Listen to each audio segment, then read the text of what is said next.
এর মধ্যে নীল হিংস্র পশু নেয় নীলা সুন্দর দেহটাকে ক্ষতবিক্ষত করে দিয়েছে। নীলা হঠাৎ করে লক্ষ্য করলো তার প্রচুর পরিমাণে রক্তক্ষরণ হচ্ছে। নীলা ভয়ে ভ্যাবাচাকা খেয়ে যায়। নীলা রক্তক্ষরণ হওয়ার কিছুটা মন খারাপ হলো। নীল নিজেকে সামলে নিয়ে বলে, ও কিছু না নীলা, তুমি চিন্তা করো না, মেডিসিন ব্যবহার করলেই সব ঠিক হয়ে যাবে। প্রথম প্রথম একটু রক্তক্ষরণ হবেই, এতে ভয় পাবার কিছু নেই। প্রায় 1 মাস পর কফি শপে মুখোমুখি বসে আছে নীলা আর নীল। টেবিলের উপর দুটো স্যুপ প্রায় ঠান্ডা হয়ে এসছে।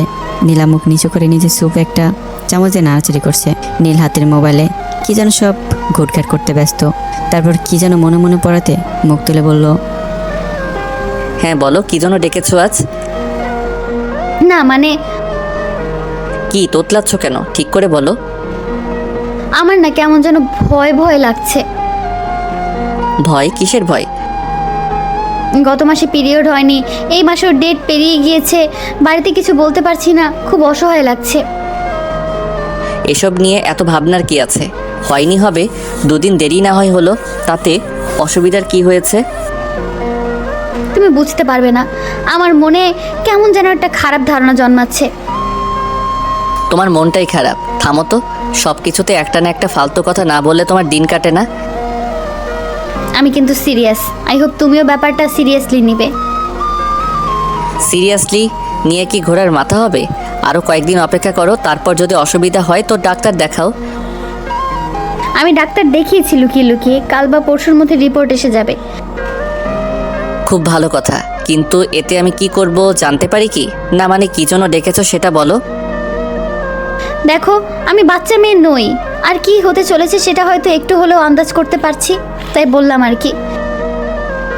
ও তার মানে এখন তোমার আন্দাজের উপর নির্ভর করে আমায় চলতে হবে, তাই তো? না না, আমি সেটা বলছি না। তাহলে বলতে কি চাইছিস সেটা বল। আচ্ছা মনে করো এই মুহূর্তে সিরিয়াস কিছু হয়ে গেল, তখন তুমি কি করবে? তোমার কথার আগাগোড়া আমি বুঝতে পারছি না, যা বলার স্পষ্ট করে বলো। মানে আমি যদি হঠাৎ করে প্রেগনেন্ট হয়ে যাই, কি হবে তখন? তোমার কি মাথা খারাপ হয়ে গেল নাকি? এত আজে বাজে কথা কেন বলছো তুমি?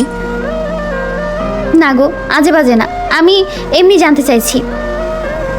শোনো, তোমার এসব উদ্ভট কথা শোনার টাইম আমার নেই, দরকারি কাজ আছে আমার, আমি চললাম। আজকাল তুমি বড্ড বেশি ব্যস্ত হয়ে পড়েছো। মানেটা কি? আমার কাজ আছে তাই আমি ব্যস্ত। তুমি ঠিক কি বলতে চাইছো আমায় বলো তো আমায়। না তেমন কিছু না, পরে ভেবেচিন্তে ঠিক করা যাবে। তুমি একটা পাগল, আর তোর চিন্তা ভাবনা ঠিক সেরকমই বিরক্তিকর। আমি উঠলাম, টাটা। কাল কিংবা পরশু দিন সময় হবে তোমার? জানি না, হলে বলে দেব। আচ্ছা বেশ, আর পরে শুনবো, চললাম। নীলার চোখের সামনে ফোনে কাকে যেন মেসেজ করতে করতে উঠে বেরিয়ে গেল নীল। টেবিলের উপর থাকা স্যুপ দুটোই পুরো ঠান্ডা হয়ে গিয়েছে। পাতলা একটা আবরণ তৈরি হয়ে গিয়েছিল স্যুপের গায়ে। নীলার গলায় একদম ঠান্ডা, যেন হঠাৎ করে আটকে যায়। মনের মধ্যে অদ্ভুত এক অশান্তি ধীরে ধীরে দণ্ডের প্রাচীর তৈরি করছে। ভিতরে ভিতরে ঘেমে মেনে একাকার হয়ে উঠলো। বাইরে থেকে নীলা নিজেকে স্বাভাবিক রাখার চেষ্টা করলো। হ্যালো হ্যালো নীল, কথা বলো প্লিজ। বলো, কি শুনতে চাও? কি শুনতে চাই মানে? তোমাকে যেদিন জানালাম যে রিপোর্ট কার্ডের উত্তর পজিটিভ এসেছে, তারপর থেকে দেখছি তুমিই যেন আমাকে এড়িয়ে যাচ্ছ। কি ব্যাপার বলো তো? আসলে আমার তো তোমাদের মতো ঘরে বসে থাকলে পেট চলবে না, প্রচুর কাজ থাকে, বেরোতে হয়। সে তো বুঝলাম, কিন্তু আমি এখন বাড়িতে কি বলবো সেটা তো বলো। তুমি কি বলবে সেটা তুমিই ভালো জানো, আমায় কেন জিজ্ঞেস করছো? তুমি কি মজা করছো? আমি কিন্তু তোমাকেই সেদিন বলেছিলাম। দেখো, ফার্স্ট অফ অল তোমার সঙ্গে যেটা হয়েছে সেটার জন্য আমি নিজেকে একদমই দায়ী মনে করি না। আমি তো আর দেখে বসে নেই যে তুমি কজনের সঙ্গে বিছানায় শুয়েছো। Shut up Neel, how do you mean by this? এসব বলে কি প্রমাণ করতে চাইছো? সেটাই যেটা তুমি ভাবছো। দেখো নীল, তুমি কিন্তু আমায় এভাবে অপমান করতে পারো না। নিজের প্রয়োজন মেটার পর আমি ফেলনা হয়ে গেলাম, তাই না? তুমি কোনোদিনই আমার কাছে হাইফাই কেউ ছিলে না, আর সেদিন রাতে যেটা হয়েছিল সেটা তো তুমিও এনজয় করেছিলে, করনি? স্টপ ননসেন্স, কি বলতে চাইছো তুমি? চেঁচিও না, যা বলবে আস্তে আস্তে বলো, আমি শুনতে পাচ্ছি। একটা একটা কথাই বলতে চাইছি, তুমি কি আমার বাড়িতে আমাদের ব্যাপারটা জানিয়েছো? কেন বলো তো, হঠাৎ এই প্রশ্নটার মানে কি? মানে এটাই যে আমি প্রেগনেন্ট, এই বাচ্চার বাবা তুমি। এভাবে ওদের মধ্যে অনেক কথা হলো। নীল কোনোভাবে মানতে চায় না বাচ্চার বাবা যেও। দিন যতই যাচ্ছে নীলা তো ভেঙেই পড়ছে। একদিন নীল হঠাৎ করে লন্ডন চলে যায়। নীলা কিছুতেই জানতে পারে না যে নীল কোথায় যাচ্ছে। অনেকদিন পর নীলের এক বন্ধুর থেকে নীলা জানতে পারে যে নীল লন্ডনে গেছে। তারপর নীলার সাথে কি হয়েছে আপনারা তো বুঝতেই পারছেন।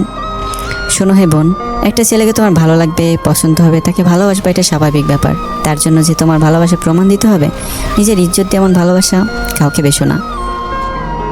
যে তোমাকে সত্যিকারে ভালোবাসবে সে কখনো তোমার দেহর দিকে নজর দেবে না। সে তোমার সাথে ডেট করতে যাবে না। এমন ভুল কাজ কখনো করো না যাতে তুমি মৃত্যু ছাড়া অন্য কিছু ভেবে না নিতে পারো। আর ভেবো না ভাই। আর শোনো হে ভাই, সবাই যে এক রকমের আমি তেমনটা বলছি না। একটা মেয়েকে ভালোবাসি ঠিক আছে, তার দিকে কোনো নজর না দিয়ে সুদৃষ্টি দিয়ে দেখো, তাকে মন খুলে ভালোবাসো।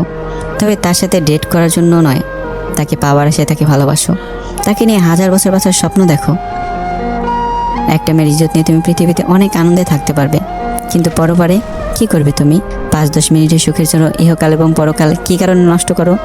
পাপ বাপকেও ছাড়ে না, এই কথা সবাই মনে রাখবা। আর এই গল্পে যত ভুল ত্রুটি হয়েছে সবাই ক্ষমার দৃষ্টিতে দেখবেন। গল্পটি মূলত একটি শিক্ষণীয় গল্প ছিল, যাতে করে দর্শনের কার্যকলাপ সামনে কেউ না করে। যারা যারা ভিডিওটি দেখেছেন অবশ্যই সবার সাথে শেয়ার করবেন এবং এমন কাউকে ভালোবাসবেন না যে আপনার মনকে নয় দেহকে ভালোবাসে। সবাই ভালো থাকেন, সুস্থ থাকেন এবং নিজের খেয়াল রাখবেন। আল্লাহ হাফেজ।